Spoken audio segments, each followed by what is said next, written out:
I was just knocking down the head.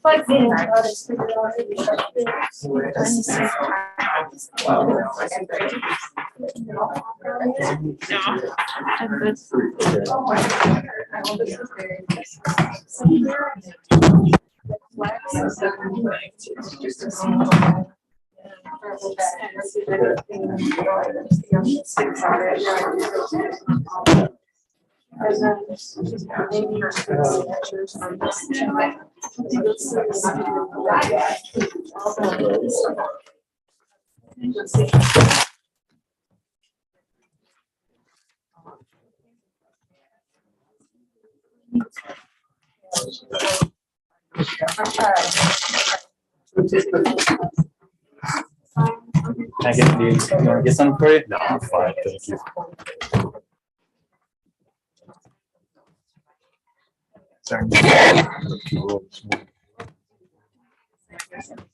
Oh, I'm not taking that. Oh, it's a pretty uneventful day. Oh, were you at all? Guilford all last week. Which was fine. It was nice to see different. Different. Yeah. Harold was out as well. Harold was out. Everything that we approve. If we don't What do you approve do it, nowadays when you get out to school? If you're doing like, is it like a plan visit or? I think some of it probably does. I mean, when I see it, I'm just out there. Sure. Make sure the teachers see you, make sure you go in the cafeteria. You talk to everyone. I'm sure he probably meets with, the principals when I'm not around, which is, should be.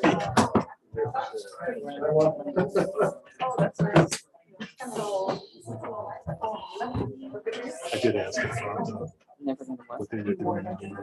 Thing we were voting on tonight for the, he basically told me he doesn't want yeah. Still use these? So these are the ones that are. Okay. sometimes it's But we still use this to. Oh, no. really weird. I thought with Tyler actually. But tonight he wanted to do both of them just to double check, but this could be the last meeting. Because these are like super. Yeah. Yeah, he thinks we can get rid of those. This is the backup. So, what did Tyler say? Tyler said he wanted one more try with both, and then we'll just switch to. Yeah, and then probably next meeting we can get rid of them. No, so they're ready to go. It's the one behind you. It's that one. Oh, This is all right. Pam. So will this bother it if? I don't know. I always So I think Lisa, you and I share this. Is that okay? I think so. Just pull it over. That way we won't.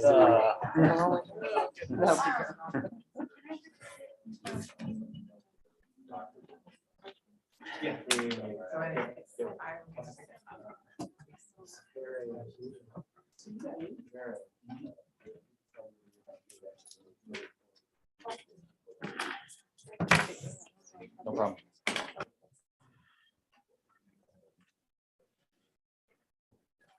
It is now 6:36 and we are out of closed executive session. At this time, we will reconvene the regular meeting of the Board of Education with a pledge to the American flag.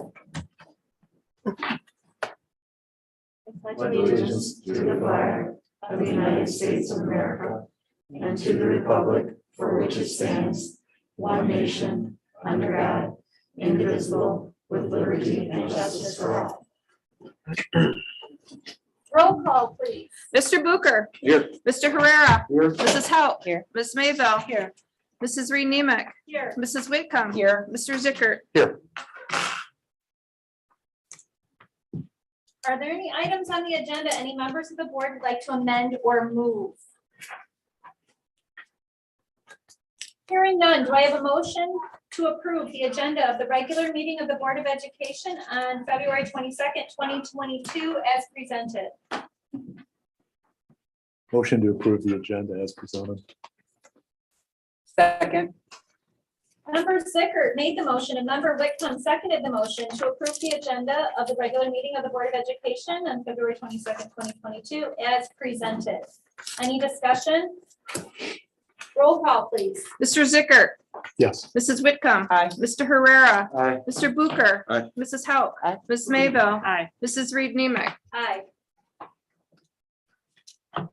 Next, we'll be moving on to student council reports. We have Kiara Watson from BHS to give a report tonight.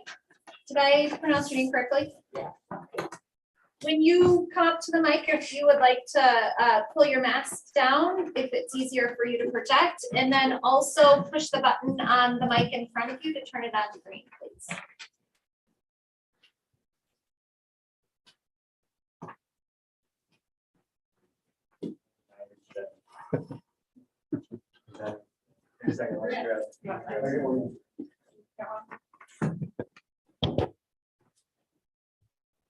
So from Meehan Elementary School, they said since returning from the holidays, we've been working hard to keep the school sanitized and healthy for students and staff in person. Our art teacher, Mr. Beard, collaborated with the BNHS, and elementary students created monster designs that Art High School students turned into a 3D play model. MES is celebrating Random Acts of Kindness Week from February 14th to February 18th. This includes discussing kindness, doing things that bring us joy, and writing kindness notes and messages to others. MES currently has the Google Robo Lab where staff and students can sign up to explore the world virtually. Washington Academy did a wonderful job doing the access test and showing the Washington motto of displaying outstanding acts of respect by respecting themselves, our environment, and others this past month.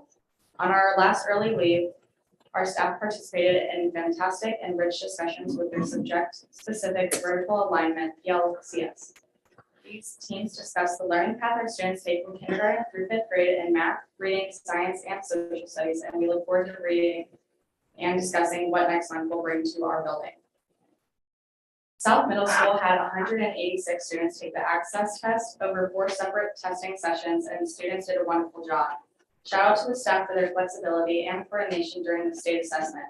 We look forward to seeing how well they did later this spring, and our sports teams are in high gear with 7th to 8th grade girls basketball and academic bowl currently competing against other NCJC schools, and our art club and Girls on the Run club are just getting going. These clubs and sports provide a great opportunity for students. Finally, shout out to our student council who take positive Valentine's messages on every locker for Valentine's Day. Go Bucks.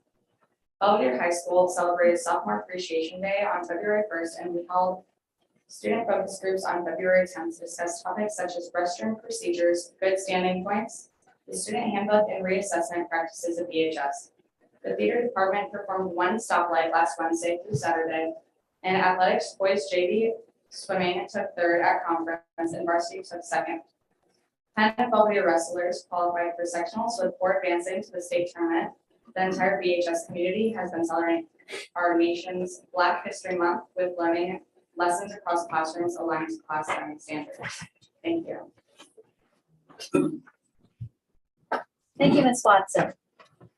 And our Belvedere North is attached to the agenda. Unfortunately, a student cannot be here this evening, but you can read about Belvedere North highlights. That includes the elementary schools of Caledonia, Sutcliffe, and Lincoln, and middle school of Central Middle School, as well as Belvedere North High School. Next, we'll move on to public comment. At this time, members of the public and employees of District 100 who submitted comments via email will be read, and those attending in person may make public comments. A reminder, this is a professional business meeting, and as such, all attendees from board members to speakers to public attendees are reminded to conduct themselves professionally and refrain from the use of profanity, unprofessional language, and/or verbal or personally directed attacks. Verbal comments from the public are restricted to those being delivered during an individual's public comment, as indicated on the board agenda. Unsolicited verbal comments, outbursts, and profanity and physical disruptions directed at members of the Board of Education, the superintendent, administrators, and/or audience members is not allowed and will not be tolerated. If such an occurrence occurs, a verbal warning will be given by the president. And if an individual is identified as a continued disruption during the board meeting, the individual or individuals may be asked to leave the meeting. If necessary, the president or superintendent may request the assistance of law enforcement to escort the individual or individuals from the building. Per board policy 2230, the board must allow a minimum of 30 minutes of public comment and a 20-minute minimum total length of time for any one subject. If we reach 30 minutes on any given topic this evening, I may request an end to public comment. In order to give the maximum number of people an opportunity to speak, please try to limit your comments to 3 minutes. All comments provided to the Board of Education via email prior to 1 o'clock on the day of the meeting have been included in the board packet for public information in case we do run out of time for those who wish to speak in person tonight. Please be sure to state your name for the records. And again, if time allows, comments will be read that were received via email. We have 3 individuals that have signed up to speak this evening.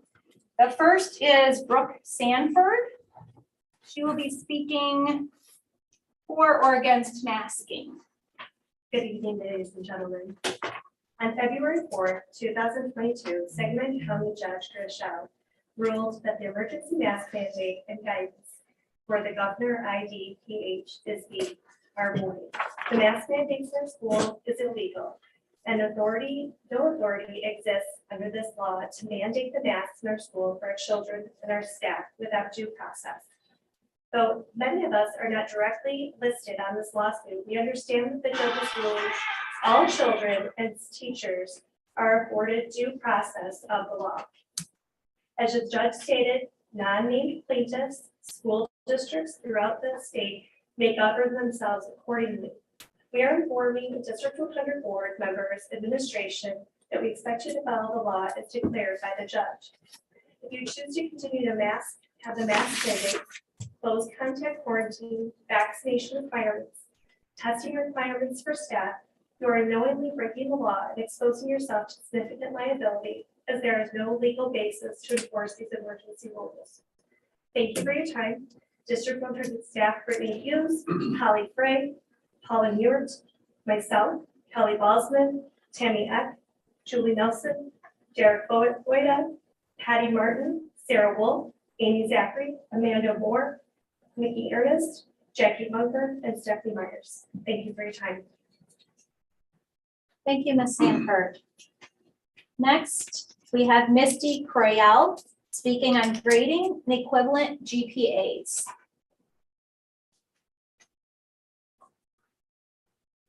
No, it's not on if it's not green.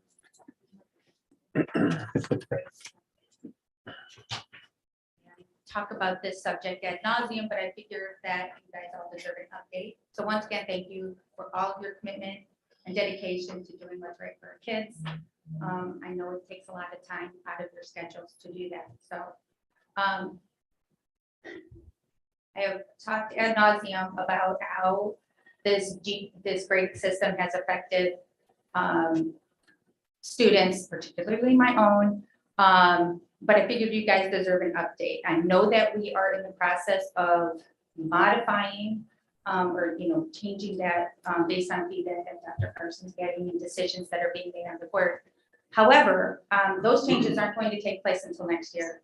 So I'd really like to know what's being done for this year for the students that this is significantly impacting. It has significantly impacted my daughter's scholarship money, which she is now scrambling to try to go back and fix and remediate and that. And it just seems like there's just not a whole lot of support there. She's being told by some teachers she can't go back and assess for other things where she found out late January that she, missed because of the timing of the report cards coming out and that she's missing deadlines. So I know she can't possibly be the only student that's in this situation. So while I respect the fact that these changes are going to take place for next year, what's being done for students for this year? Because she has a very finite amount of time now to go back and try to what's the word I'm looking for, go back and argue this with the particular school, for them to reevaluate her transcripts and all this based on the situation here. So that's all I'm gonna say. She's missing out on a lot of money, because of the way that the grading system translates into grades for each of these classes. As a side note, she had a 3.7 or a 3.7 coming into junior year from her sophomore year. So she's, it's frustrating as a parent. Thank you, Ms. Croyle. Next, we have Ryan Curry. And Mr. Curry will be speaking on South Whitman redesign for exit to skirt field. Yeah. I can just speak. Okay, absolutely. Good evening. To skirt the field is what I had meant to say. I understand when designing the school, there was a percentage that were estimated to be busted, and the reason that school's out there. So I don't think it was a design that we can blame on anybody. But not doing maybe more homework as to where the kids are coming from or if they were being busted. Majority of those kids aren't being busted, as we know, which is causing a lot of issues. People are heading southbound on Belgier Road to take a U-turn so they can get in that turn lane and come up. And then there are so many blind spots and weak sides trying to pull out to take a left out of that school. We had another accident there this week, and it's the buses obviously leave from that school and head up right while everybody's in line. It's extremely dangerous. It's frustrating. What I said by that is, I know there's been rumor as to making basically a horseshoe, but that does not change the situation at all. It just moves the situation 47 feet north. I think what needs to really be looked at is heading, maybe directly east towards that field and then skirting that field up the Swamp Prairie Road and coming out just east of where the high school parking lot is, and changing that altogether. I honestly looked at this because it's driven me nuts, and I don't see another option for that. So I would really urge, and maybe even form an ad hoc committee to look at this and maybe make it a little bit safer for these parents that are dropping their kids off and going to school. Appreciate your time. Thank you, Mr. Curry. I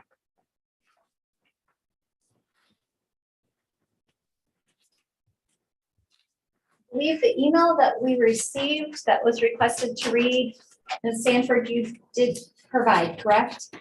Okay. So we will not be reading any emails that we did not receive any emails then that were not already presented.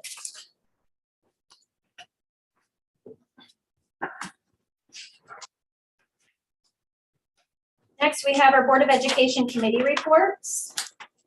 The first committee report is the Facilities and Long Range Planning Committee that met January 26th for the first time this year. And Dr. Weisman, do you want to give a quick update on that, please? Sure.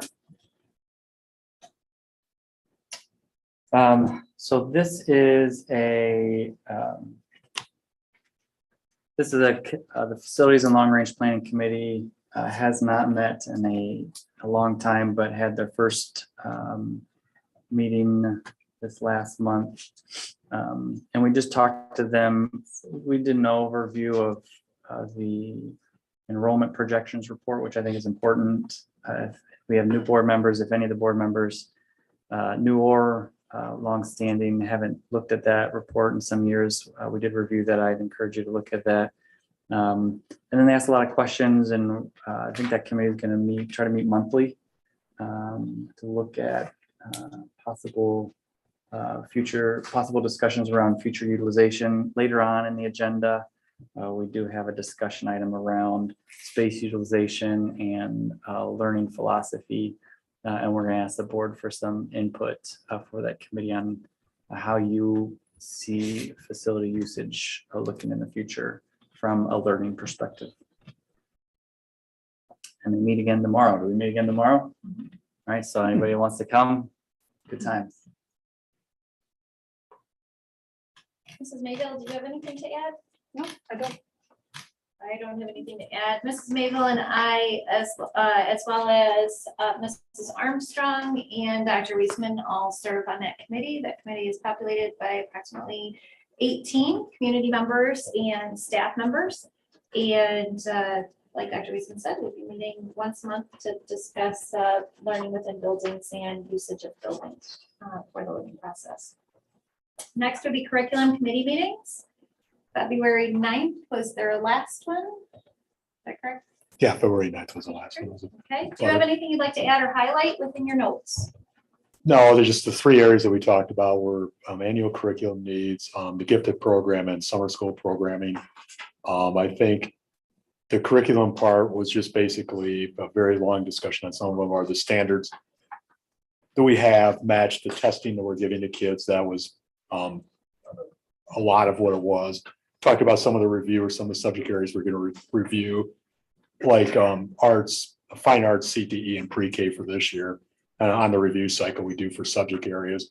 The gifted program talked about the elementary gifted program, what the screening process was like, how many kids we had in it, how that looked, and then talked about basically the gifted part in secondary schools basically has to do with honors and accelerated courses and college courses or college credit courses if you wanted to take those.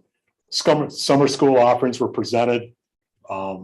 Obviously, we've had a lot of kids take summer school last year. There was a discussion on how do we measure the success of the summer school program? How do we get kids to take things of interest, but also take things that they need maybe for their academic well-being? And there's trying to find the thread the needle on that, so to speak. So it turned out to be a very vigorous discussion on those three items. And I do apologize for the first one. If you read it, I had more typos, and I'm ashamed to admit there were more typos than there should have. And Mr. Zickert, do you have another curriculum meeting scheduled as of yet? Yeah, it's March 9th. Sorry. Does anyone have anything to add or any questions for Mr. Zickert? Okay. Moving on, next committee meeting was the Business Services Committee meeting February 15th of this month, or met February 15th of this month. Mr. Booker. We had a good meeting. I think it was the most people we've ever had at a Business Services Committee meeting, so which is great, and had a lot of good conversation. The main points are, Mr. Booker. oh, sorry, and I didn't turn on my mic. And the main points were several contracts that needed to be addressed, and those are in the consent agenda. So those are going to come up later on in the meeting. But other than that, no, it's just 3 minutes.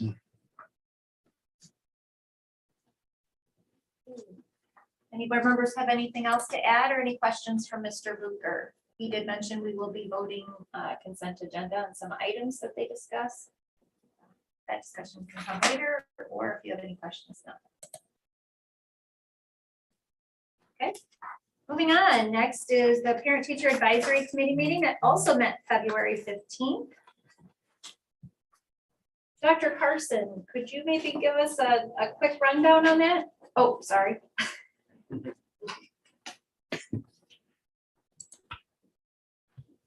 Sure, be happy to. So we spent a fair amount of time going over our restraint protocols and procedures in the school district as an update. And parents had a chance to ask some questions about that. We did discuss drop off and pickup procedures. Dr. Weisman shared a memo of some of the plans that are in place to have some proposals put together by an engineer for addressing some of those concerns. And then we took a look at the student handbook, parent student handbook, and reviewed some of the policies and expectations there. And there was some conversation that the group focused in on around attendance policies. And yeah, that was basically the gist of the meeting. If I could add, since this came up in committee discussion, we do have, I think they're going to talk about it in business services as well, a little bit more in depth, but we did talk to traffic engineer about traffic flow.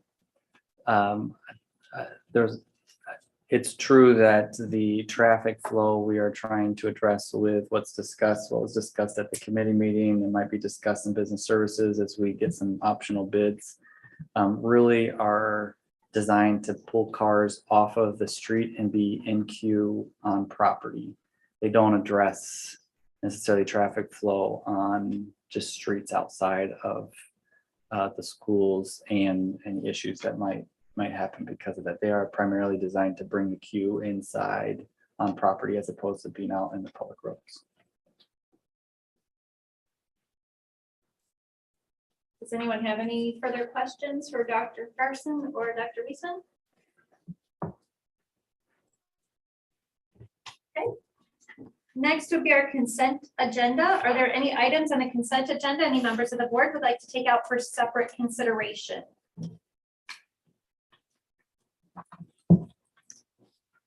Hearing none, do I have a motion to approve the consent agenda items 1 through 17? Sorry, excuse me, 2 through 17. Motion to approve consent agenda items 2 through 17. Second. Member Zickert made the motion and Member Herrera seconded the motion to approve consent agenda items 2 through 17 as presented. Any discussion? Okay. At this time, I would like to recognize the following donations: sanitizer and cleaning wipes from Lowe's and Mr. William Kramer for all District 100 elementary schools. Warm weather gear and undergarments for students from the Belvedere Women's Club for students at Washington Academy. Warm weather gear and undergarments for students from the Belvedere Women's Club for students at Lincoln Elementary. $100 from First United Methodist Church Women's Group for student needs at Lincoln Elementary. $100 from First United Methodist Church Women's Group for teacher supplies at Mean Elementary. $100 from James and Betty Gallagher for Belvedere North High School cheerleading. $1,500 from George Colias for Belvedere High School National Honor Society, and $600 from Top Notch Roofing and Exteriors Incorporated for Belvedere North High School cheerleading.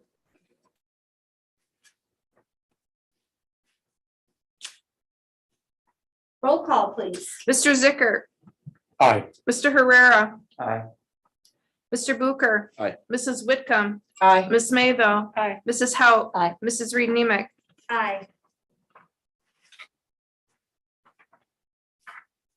Next, we'll move on to roll call items. Do I have a motion regarding the resignation of employee 022222-A? Motion to approve the resignation of employee 022222/A dash A. Do you have an effective date for that? July 1st. July 1st, 2022. Second. Member Zickert made the motion and Member Whitcomb seconded the motion to accept the resignation of employee 022222-A effective July 1st of 2022. Is there any discussion? Roll call, please. Mr. Zickert, Yes. Mrs. Whitcomb, Aye. Mr. Herrera, Aye. Ms. Mayville, Aye. Mr. Bucher, Aye. Mrs. Hauk. Aye. Mrs. Reed Nemick. Aye. Motion passes 7-0. Do I have a motion regarding the joint stipulation for clarification of the VAS bargaining unit?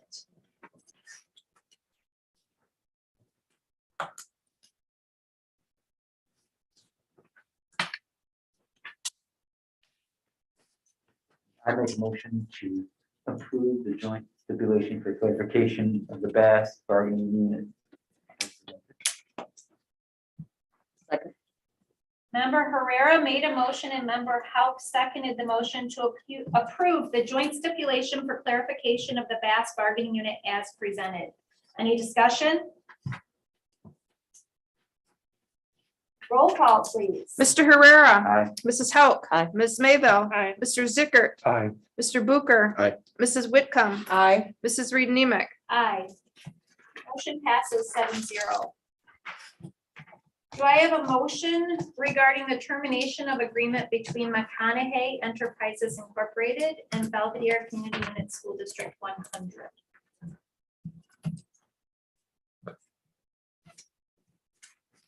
I make a motion to terminate the agreement between McConaughey Enterprises, Inc. and District 100 effective March 1st, 2022. Second. Member Herrera made a motion and member Mayville seconded the motion to terminate the agreement between McConaughey Enterprises Incorporated and District 100, Belvedere Community Unit School District 100 effective March 1st of 2022. Any discussion? Roll call, please. Mr. Herrera. Aye. Ms. Mayville. Aye. Mrs. Whitcomb. Aye. Mrs. Hauk. Aye. Mr. Zickert. Aye. Mr. Booker. Aye. Mrs. Reed Nemick. Aye. Motion passes 7-0. Do I have a motion regarding the memorandum of understanding for pandemic relief period subpay between District 100 and Belvedere Education Association?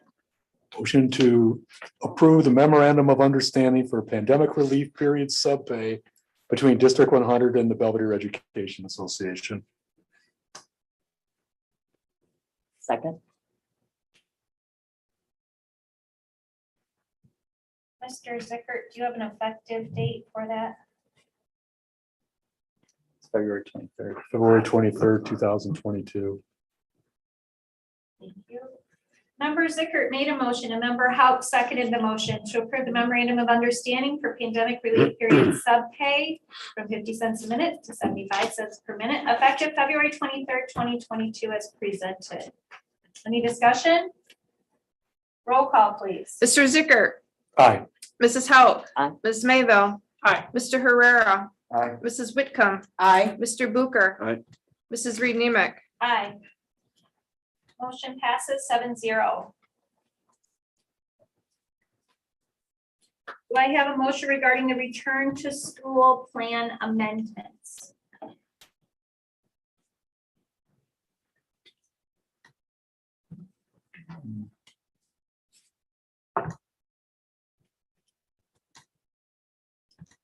Somebody, anybody? Well, yeah, I know, I'm sorry, just trying to, Trying to get the nice comment. so I would make a motion to approve the return to school plan amendments required regarding masking, mitigation, messaging, as presented and attached to the agenda effective immediately.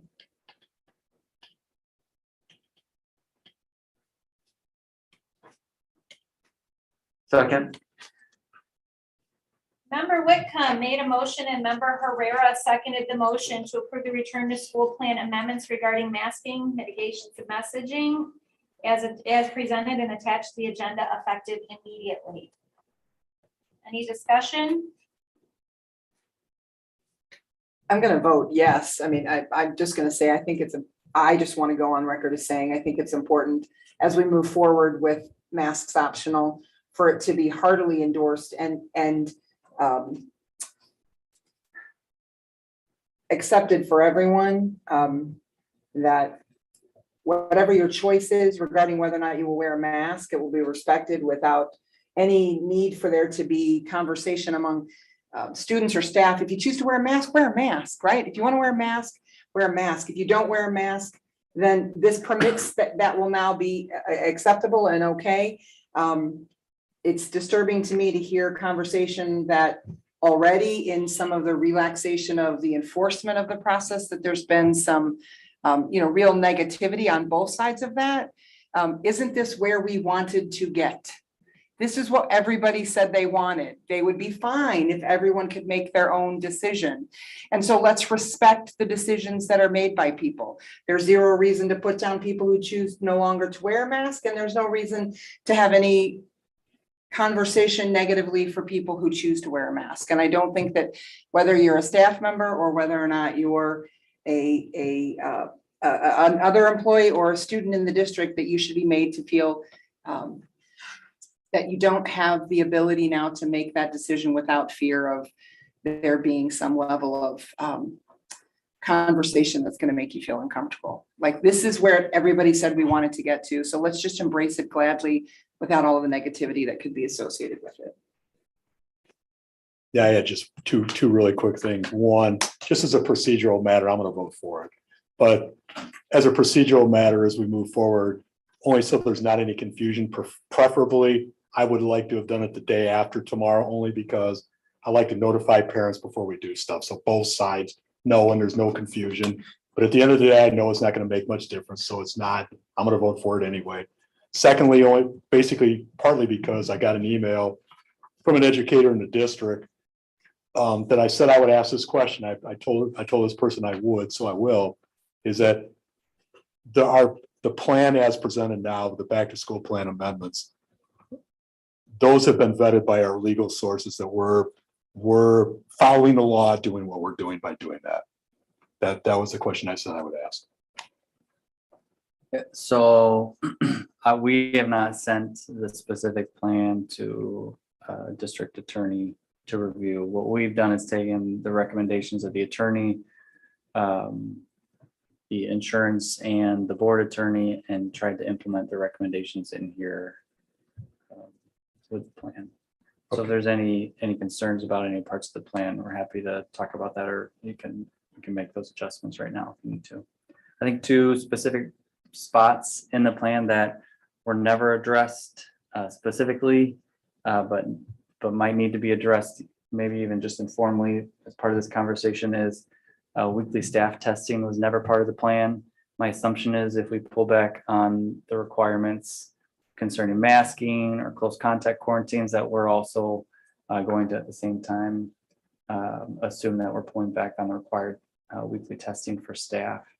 Then probably the other item, just to clarify in the plan, is our intention is to still identify close contacts and notify parents. Even though we're not required to keep them home, we would still generally notify them that they were within a certain number of feet of an identified positive case. And if that's the case, that specifically isn't part of the plan. But mostly what we're doing is trying to pull things out of the plan.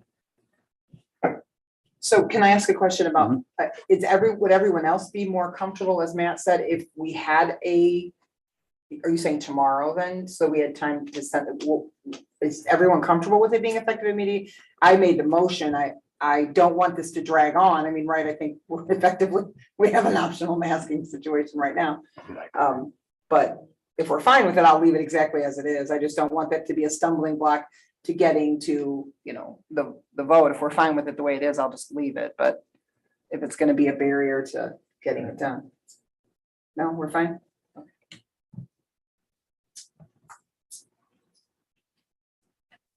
So I would like to say, hopefully to clear up possibly some confusion.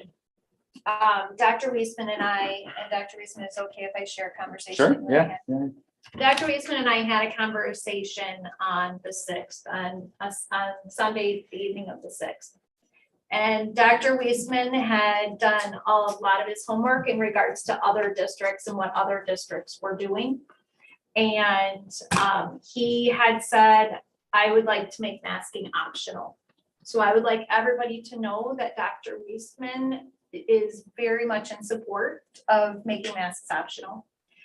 And the conversation that we had was in regards to, do we have everything in place and have we checked all of our areas that we might need to check so we don't have disruption, because that's what we don't want. We want to keep kids in school as long as possible. We want to keep kids in school without possible disruptions. And there were a few areas that we just needed to check on.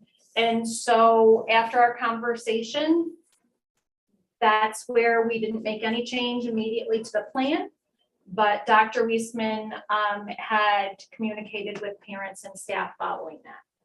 So to feel as though Dr. Weisman was not doing what he was supposed to be doing is not a truly correct statement. Dr. Weisman was in conversation with me in regards to how to proceed, as well as what our board legal representation, our insurance representation said.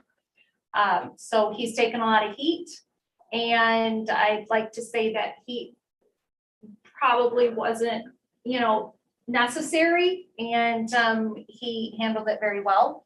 Thanks. In regards to the heat that he took. I'd also like to thank everyone for their grace and their patience as we were going through. How do we make sure that this is in place for our students going forward, and not making any decisions that we had to pull back on within a few days? Because that would have created more confusion. And that's what got us here this evening.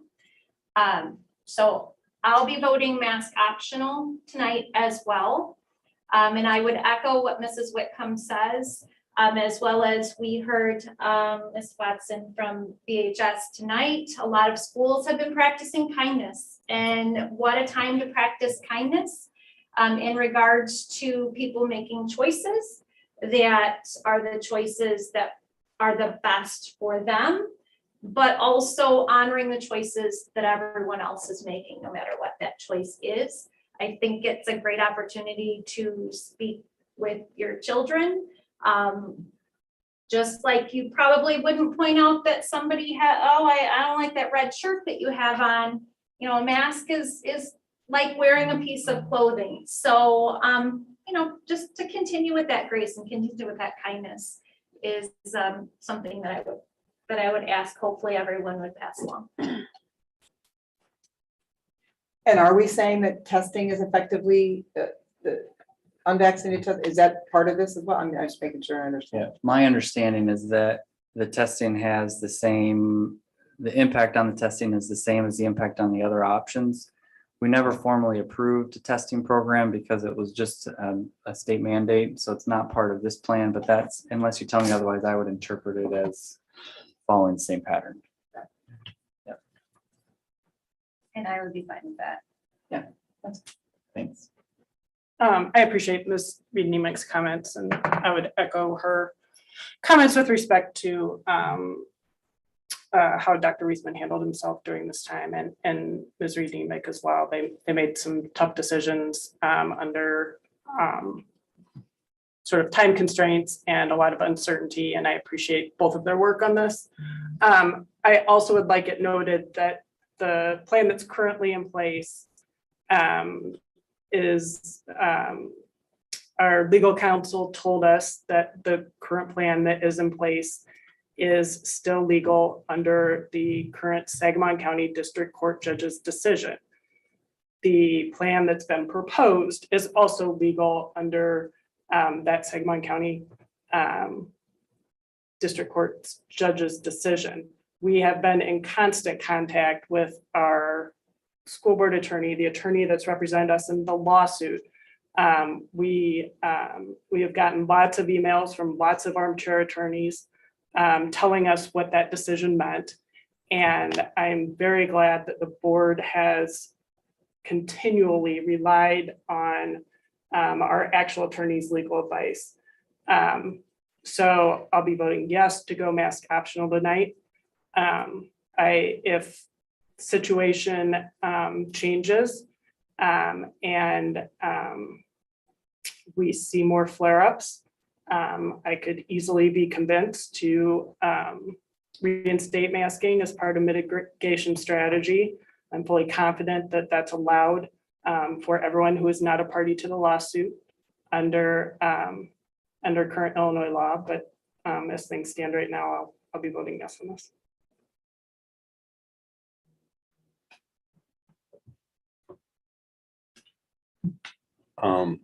To echo everyone's comments, I'm happy we finally got to this point. Anyone that knows me knows I've felt this way all along. I asked several months ago, what are the responses we get as far as when can we pull back on the masking? And we didn't really get answers, but I'm happy that we got here. I'm sad that it took little while, but I understand, and then good points were made as to why. So I'm just happy and I'm voting mask option.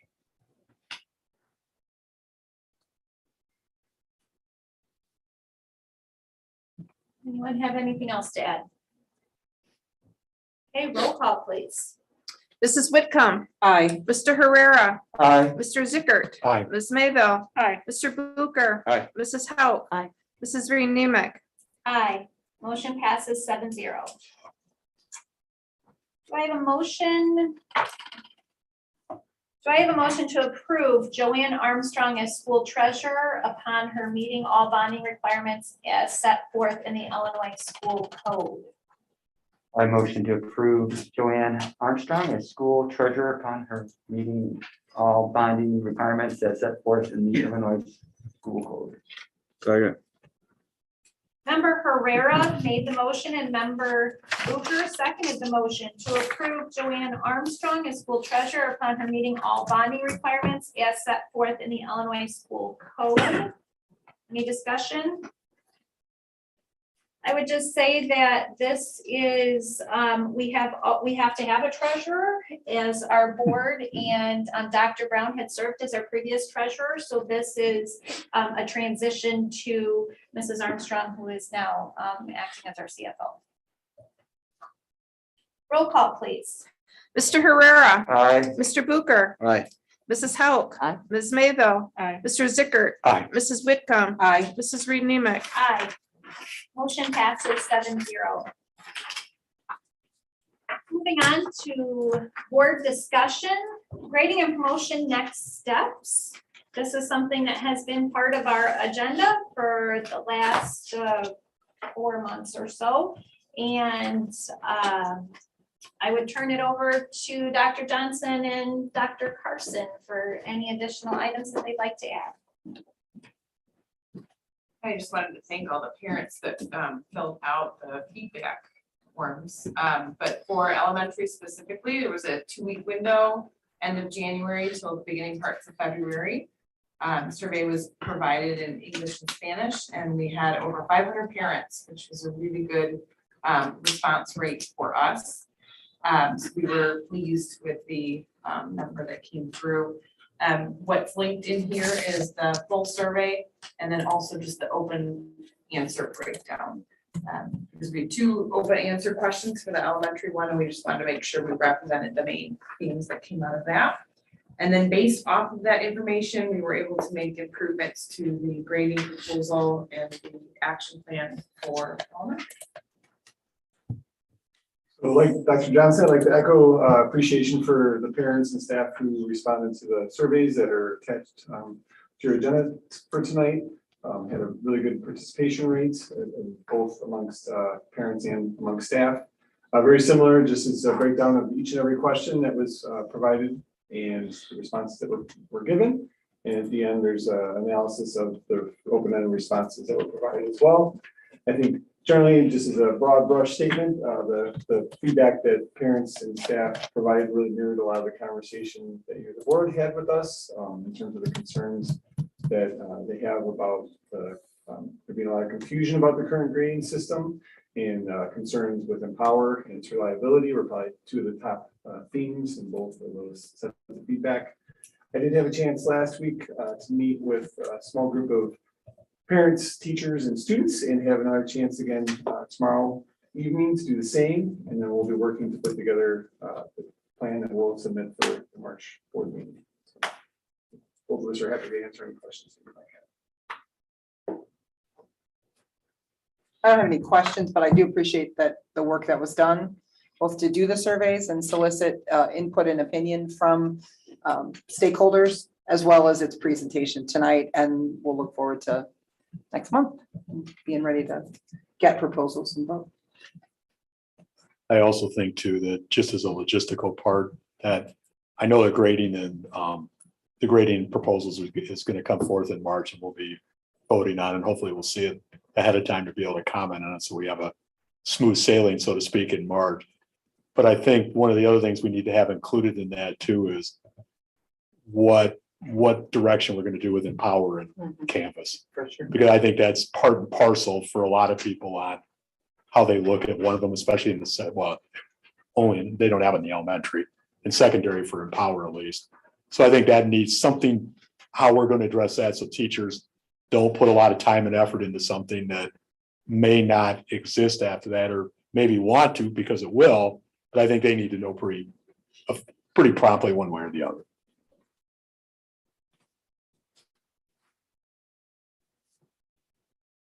Dr. Carson, do you see, in regards to the options that were presented, do you see a large deviation from any of the options or just some tweaking to different options? So really, I think the feedback that the staff provided about the 5 options that we discussed here at the board meeting, I would say the most lukewarm response was to option 4, which is the plan that the school board seemed to have some interest around. And that's what we discussed last week in the meeting that I had, and that's what we'll be discussing tomorrow as well, trying to get into some of the details. So that is the plan I'm working to put together. And again, just trying to dig into some of the details of how that would work.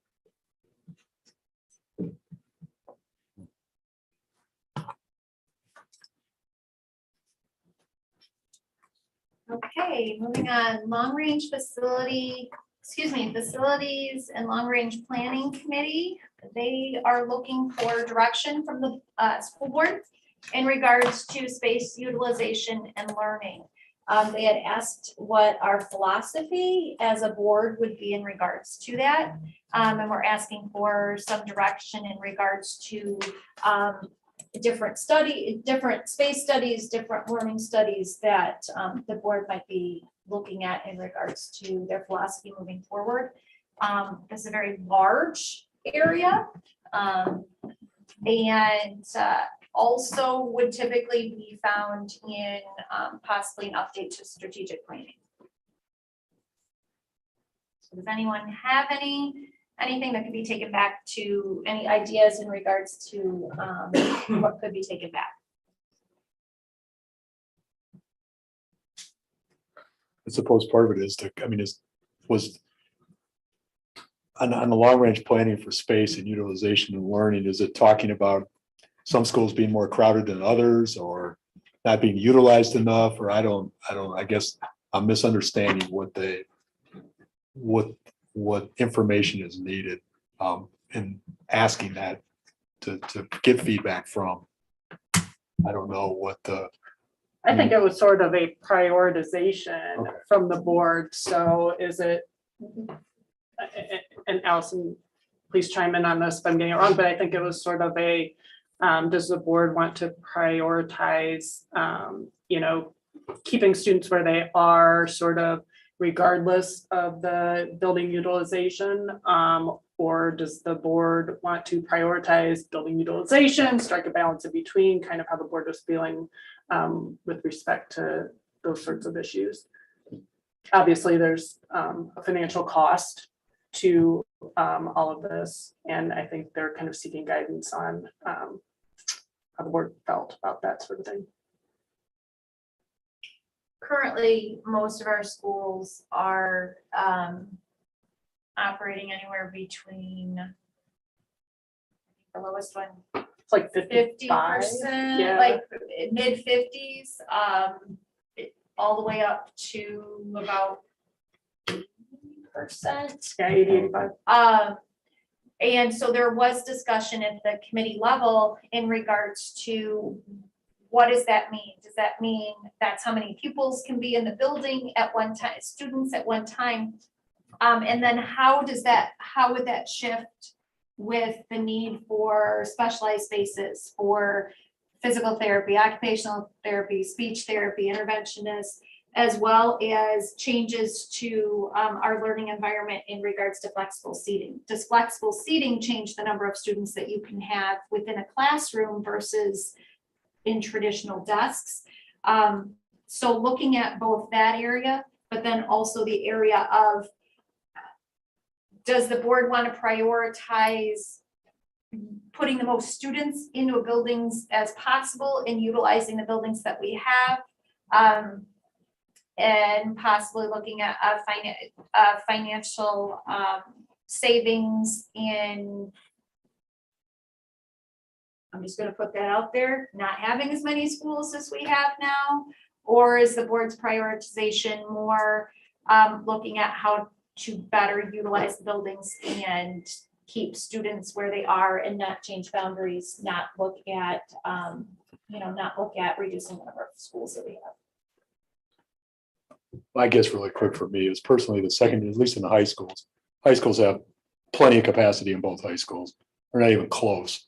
The elementary schools and even even the middle schools, what I would like is there's the capacity of a building based on 30 kids in a classroom and things like that.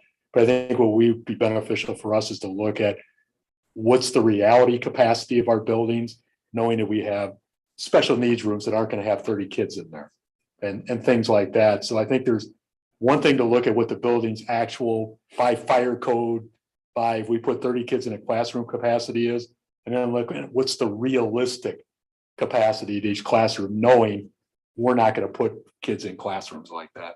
So I think having that number and looking at how we sit with that would be really beneficial as we move forward, if we ever have to make this difficult decisions down the road.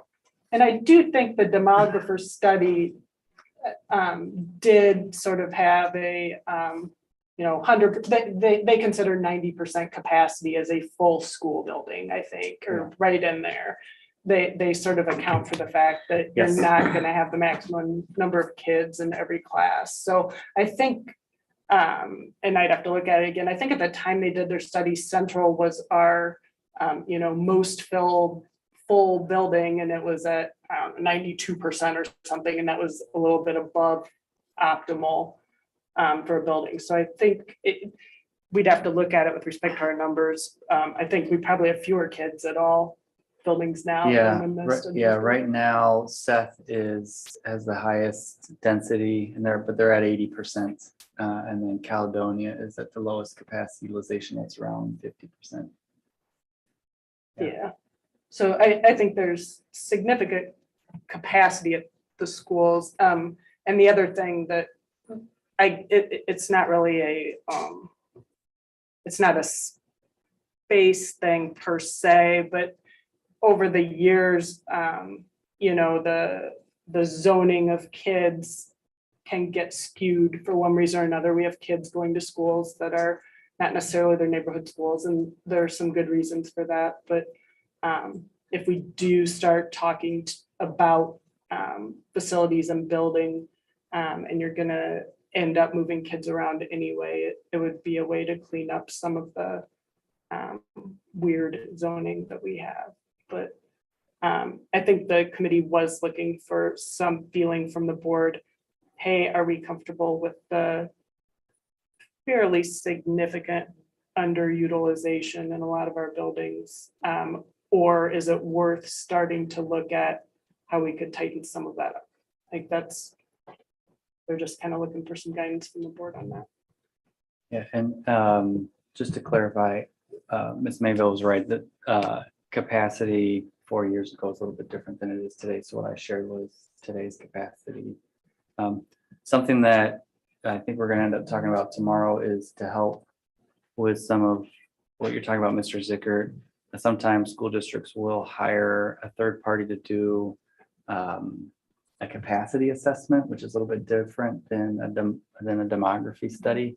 And so they might, while the demography study did give us an overall capacities as they were and will be in the future, sometimes a capacity assessment will dig into some more of those details and how rooms are actually utilized. I think it's great that we're having the conversations now, because I don't think any of us, the closing of Kishwaukee is not that far in the rearview mirror that we don't remember, how difficult it was on the community and how, depending on where you landed on whether or not that should or shouldn't have occurred, everybody could agree that they felt like there was a lack of run-up of communication, that there was just a void of information early on. Striking the balance between being physically responsible with space and fiscally responsible is obviously, the most important and appropriate thing. And I think it would be appropriate for us to know, what if, right? what if we needed to look at changes, and now's the time to do that, because we don't need to make those changes right now, but to know what that would look like, what that would, net as far as, savings, operating budget, kind of fiscal numbers, with a lean toward being able to keep kids where they are to the greatest extent that's possible, as long as it remains fiscally responsible. And that's probably where I fall. Yeah, I appreciate that comment. And since Ms. Whitcomb brought up just the emotion that's around or was around in the community closing Kishwaukee, the board might want to consider what role the new superintendent and our new CFO play in this decision-making process. I think all of our hope is that Ms. Armstrong and the new superintendent are here for a good amount of time. They're welcomed by the community. And so there may, while the policy does right now stand such that Mrs. Armstrong or a district level facilities representative is on the committee and the superintendent's on the committee, you might want to talk about the specific role that those people have, so that you might want to consider protecting them from some of the emotion that's around this and being just directly involved with that decision-making as a body. Maybe not because the superintendent and a CFO can provide some good insight, but something to consider here because you've got two pretty new, fresh employees here. Do you feel that possible protection could come in the form of the committee making the recommendation to the board, even though superintendent and CFO might sit on that committee? It's an entire committee decision. Yep, I agree. Yeah, that's a good example.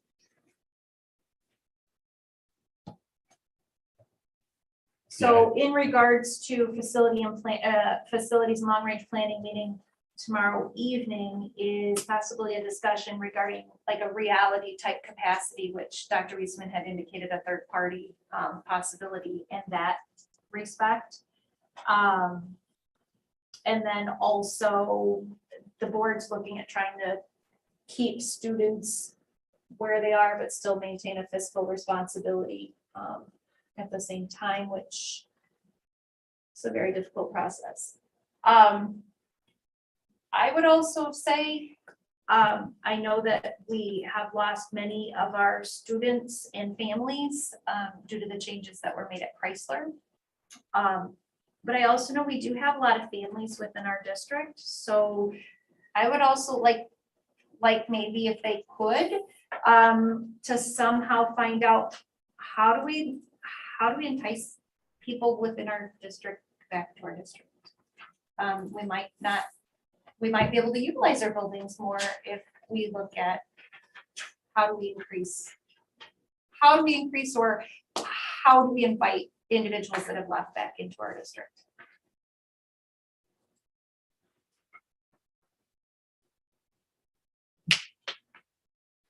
Anything else? Okay, we have upcoming contract renewals and reports.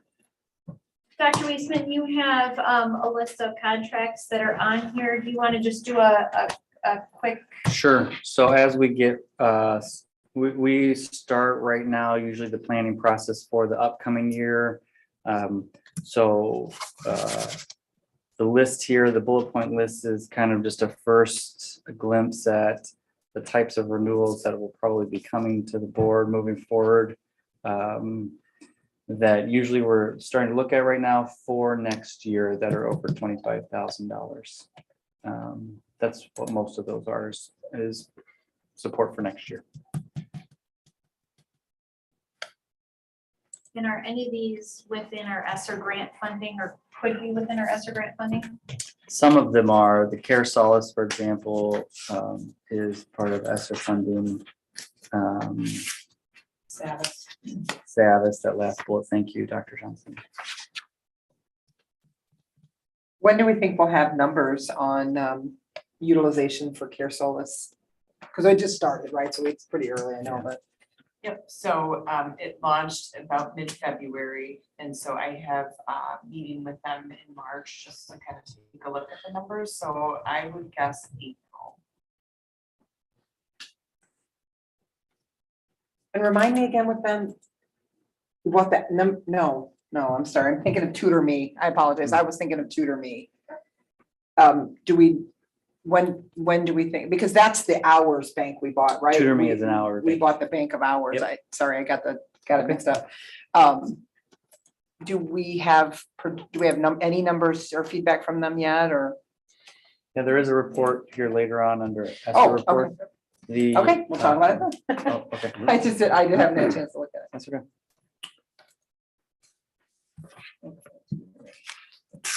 Dr. Whitman, we'll move on to superintendent. Oh, Tom. That's right. Oh, sorry. Can we back up to grading and promotion for a quick question or no?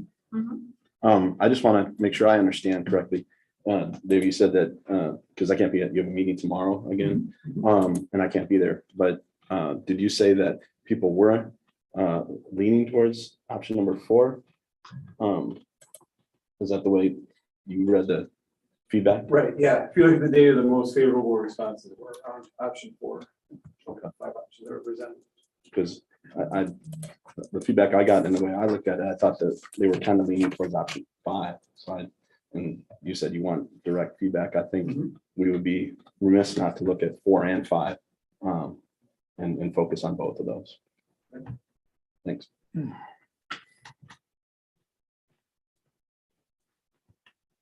Okay, Dr. Weisman, superintendent comments? Let's see. First, I just want to welcome Mrs. Armstrong to the team. We're all grateful that she's part of the team and appreciate her. Mrs. Armstrong comes with a long list of great experiences working not only in this district in the past, but in other school districts in our state and neighboring state.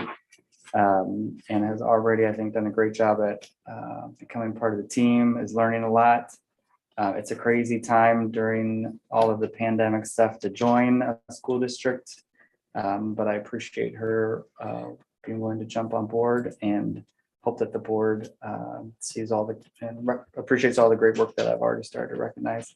I also just want to briefly recognize Black History Month, and it would encourage families to visit our Celebrating Diversity page on the district website for more information around the types of materials that we've tried to provide to staff for this month. We do have statistics on administration reports for 6-day enrollment for the second semester enrollment. We are up a little bit over this point last year. Last year, we were just over 7,200 students and we're around 7,400 students now. We are still continuing to see an overall decline over the last 5 to 10 years, but a little bit of a plateau, maybe an uptick there, which is great. I've included a copy of the district goals here, and I intended to include a report there, but I must have not gotten that in. So we are on track with goals number 11 and 17, having turned in the annual audit findings, which were we just got a short while ago, and was a pretty clean report. So that puts us on track to continue to receive appropriate status with the Illinois State Board of Education. We've got some details on the monthly ESSER report item. I'll just jump through some of these items. Remote learning support, and that's happening during the day, and the tutoring that's happening during the day. Utilization has dipped in the last 2 weeks. This is most likely due to the low number of students that are staying home. We just have very few students that are staying home right now due to COVID health reasons. We have been holding steady around 25% of remote students who are utilizing the remote options during the day, but are less than half of that right now. Dr. Carson has included an update on the Tutor Me launch. And you can see it's a link because he had some data in visual format that we can't easily put into board docs. But about 100 students have at least logged on to the system to see what it's like. We've used about 7 total hours. They bill us for 15 minutes at a time. I think if a student isn't on for more than 6 minutes, then we don't get any type of billing for that. They have to at least get to 6 or 7 minutes. So not necessarily high utilization right now, but again, we just push that out here literally 5 days before that data was pulled. There's a link to Tutor Me on board docs in that section. If any board members want to get on there with their kids and see how it works, that's probably the best way to decide how you think it's going, is to keep your kids over to your laptop and make them log in and ask a question. Our bilingual liaison has continued working to be part of the community. There was a parent cafe at the end of January. That individual helped organize the bilingual parent advisory committee meeting.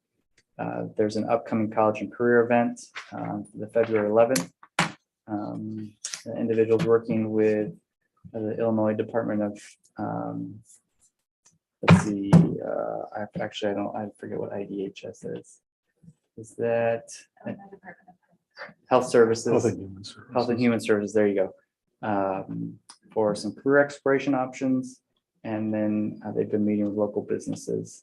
We've got a link there for summer school and an update on summer school that you can click on. Of significance really here are the dates. So our first session is going to be June 13th, and then it'll be 3 weeks long.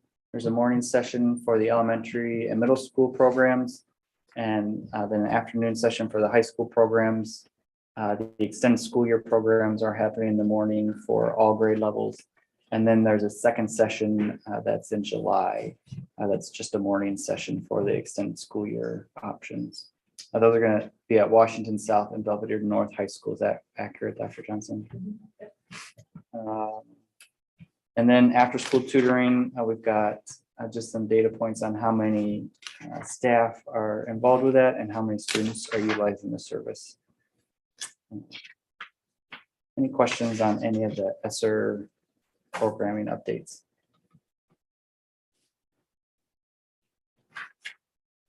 So I know there's been discussion about possibly adding some new areas. Will that discussion will come through, I'm assuming, both curriculum and business services in determination of where the funds would come from? Yep. I would like to share an idea that I cannot and will not take credit for, but spoke with a parent, Mr. Johnson, earlier or late last week, who had some excellent ideas. One of them being an outreach program in our schools as a possibility to provide opening our schools up after school, to provide areas for parents and students to come and come together, but also providing for the students to come and learn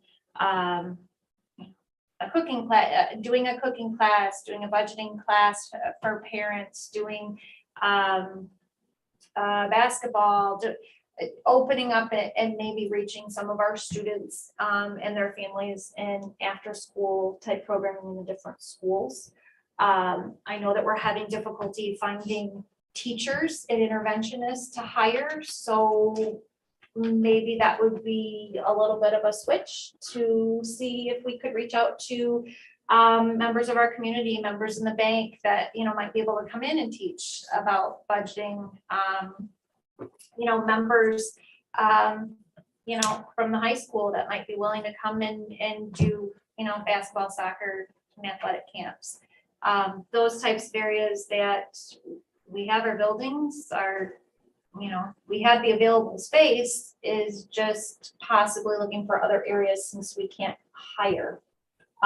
We can, but we can't find the individuals to hire as like interventionists and the social workers within the schools. So maybe that would be an area to focus on until we do have the ability to find individuals that we can hire.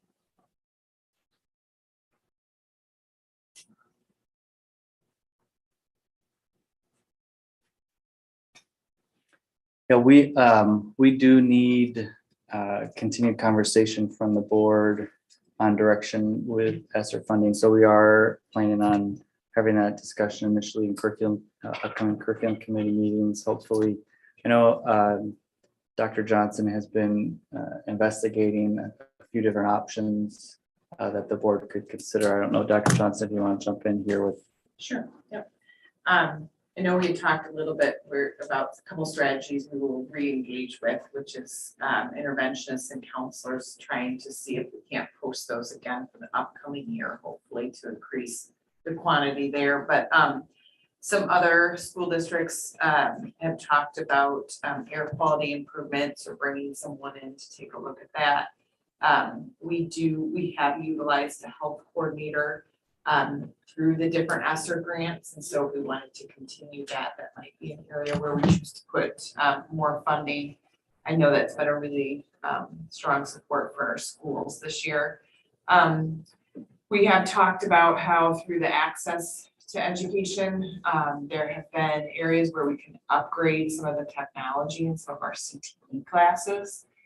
This would be a nice bucket of money to potentially do some of that work with. We have mentioned, you've mentioned how do we entice families to come back to the district, and I think obviously you have to use a lot of different strategies, but a lot of it is through our teaching staff. Not all, but a lot of our teaching staff then raise their families here. And some districts have gone to signing bonuses, incentives for hard to fill positions. Some districts have utilized like a retention bonus. For example, X amount of dollars per staff member. Either you can utilize it in your classroom or you can utilize it for personal use. Those are some ways.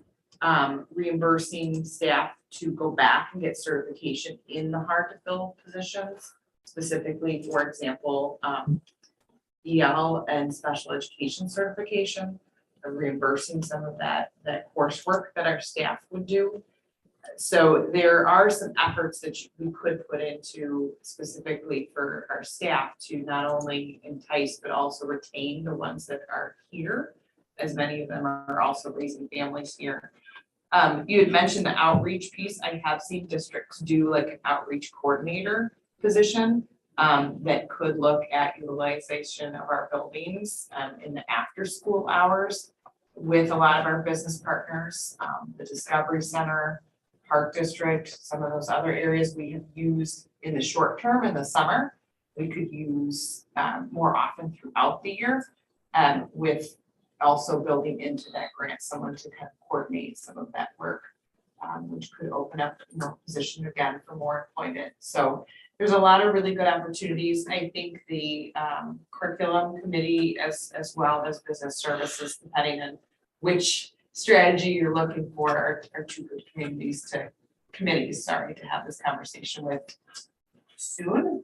Because what happens is I have to amend the grant. And with ESSER 3, there's certain formulas because there's different reservations where you can spend the money to make it a little bit more complicated. Then we have to wait for them to approve that. So ideally, if we wanted some of these new things for next year, we probably need to get going on that sooner than later. I had a really quick question on just as an example. I know we've struggled in some of this money, spending ESSER money. I know, for example, the air quality thing. I think we already got a bid on that once before. Mm-hmm. So things like that, I think we need to start looking at with a closer examination. Maybe we did before. It may not have been my first or second choice, but I also know the things we have in the environment probably aren't going to go away. And if we can get that paid for in ESSER grants instead of having to do it ourselves down the road, to me, this would be the opportune time to do it, knowing that we've already bid this stuff out and already have estimates on it anyway. So just things like that. On that note, in business services, we didn't talk about it here, but in our meeting, we did go over the air quality issue a lot. And it was interesting because some of the people who were at the meeting this time brought up air quality issues that I had no knowledge of at all, and probably half of you don't. But there are some issues out there that we need to address, which I wish they would have brought it up sooner. I would have moved it on my priority list had I known. But so we are looking into those things. It was a big discussion last meeting.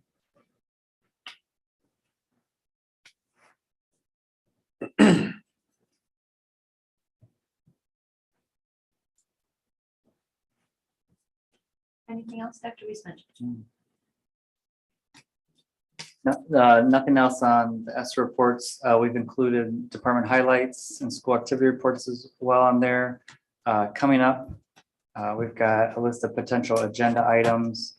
I would also note, as I mentioned, there's a facilities and long range planning committee meeting tomorrow evening. And then on Monday, we have our annual town hall meeting. We haven't had that. We didn't have that last year just due to pandemic restrictions. And we'll give the community an update on a handful of things, including the superintendent search, green and promotion policies, and our COVID mitigations and masking. And then there's, a couple other committee meetings are listed there for next month. I don't know this offhand, but I believe are we making a change to when business services committee regularly meets? Maybe we can just update everybody so they know that change is happening. We're going to move it to Tuesdays instead of Mondays. So right now it looks like it's the second Tuesday in March. Correct. Only for March. And then after that's going to go to the first Tuesday. Okay. I think that's all I've got for administration reports. Wait, can I say thank you for your kind words, Lord President? I appreciate the kind words from earlier in terms of our trying to get through all the court mess from a couple weeks ago. I appreciate that.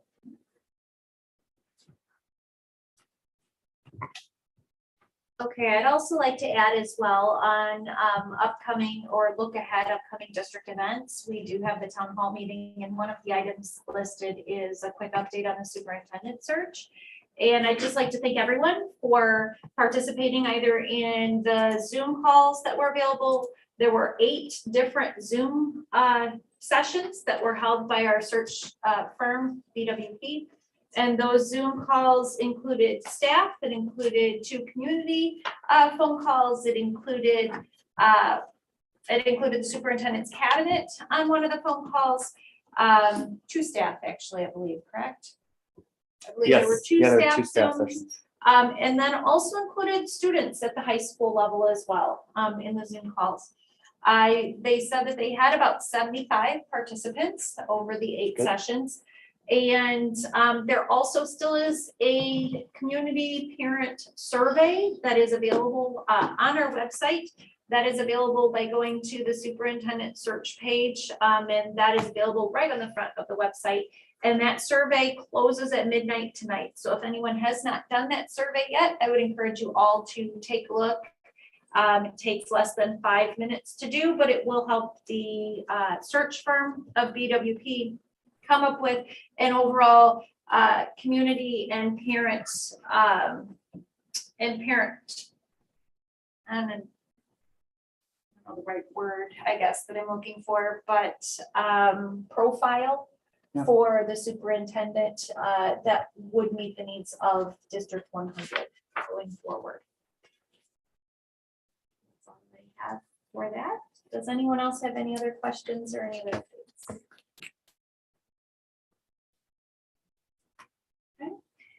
Do I have a motion to go into closed executive session regarding section 2, heading C, exceptions, collective negotiating matters between the public body and its employees or their representatives? So moved. Second. Member Mayville made the motion and Member Zickert seconded the motion to go into closed executive session regarding collective negotiating matters between the public body and its employees or their representatives. There will not be any action to follow. Any discussion? Roll call, please. Ms. Mayville. Aye. Mr. Zickert. Aye. Mr. Bucher. Aye. Mr. Herrera. Aye. Mrs. Hauk. Aye. Mrs. Whitcomb. Aye. Mrs. Reed Nemick. Aye. Okay.